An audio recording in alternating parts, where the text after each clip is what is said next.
भारत पाकिस्तान दोनों आजाद हुए एक साथ, और दोनों ने शुरुआत करी थी एक साथ, किसके साथ? लोकतंत्र के साथ। पाकिस्तान में चला क्या? क्यों नहीं चला?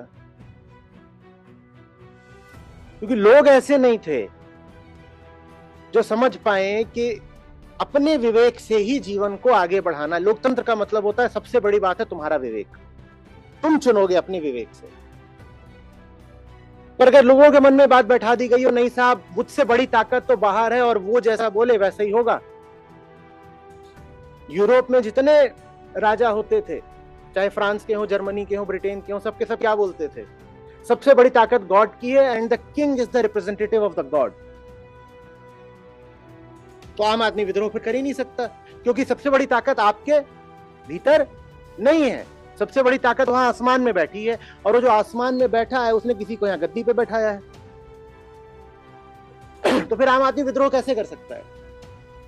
इसीलिए यूरोप में भी क्रांतियां तब हो पाई जब पहले आम आदमी को भरोसा दिलाया गया कि बेटा तुम्हारी चेतना से बड़ी कोई ताकत नहीं है।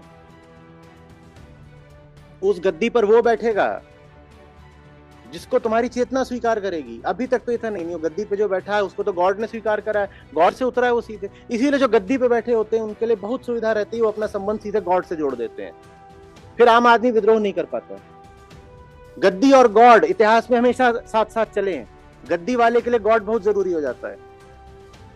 दुनिया में आपको जो भी समस्याएं दिखाई दे रही हैं ना, वो इंसान से आती हैं। वो इंसान कौन है? वो इंसान हम हैं। इंसान को ठीक कर दो तो बाहर जो कुछ भी बुरा है वो ठीक हो जाएगा। क्लाइमेट चेंज बुरा है, कहां से उतरा है? स्वर्ग से उतरा है क्लाइमेट चेंज? किसी देवता का प्रकोप है क्लाइमेट चेंज, या इंसान की मूर्खता है क्लाइमेट चेंज? हमें इंसान की मूर्खता दूर करनी है ना।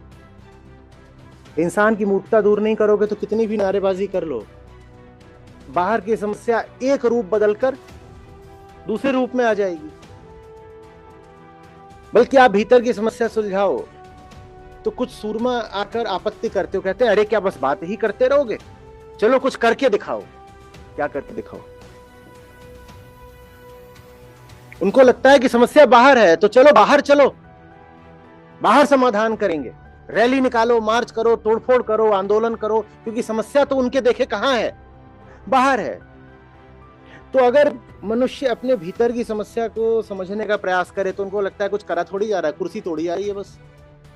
कुर्सी नहीं तोड़ी जा रही, दुनिया की सारी समस्याएं यहां से शुरू हो रही हैं, उनको हम यहीं पे सुलझा देंगे, बाहर पहुंचेंगे ही नहीं।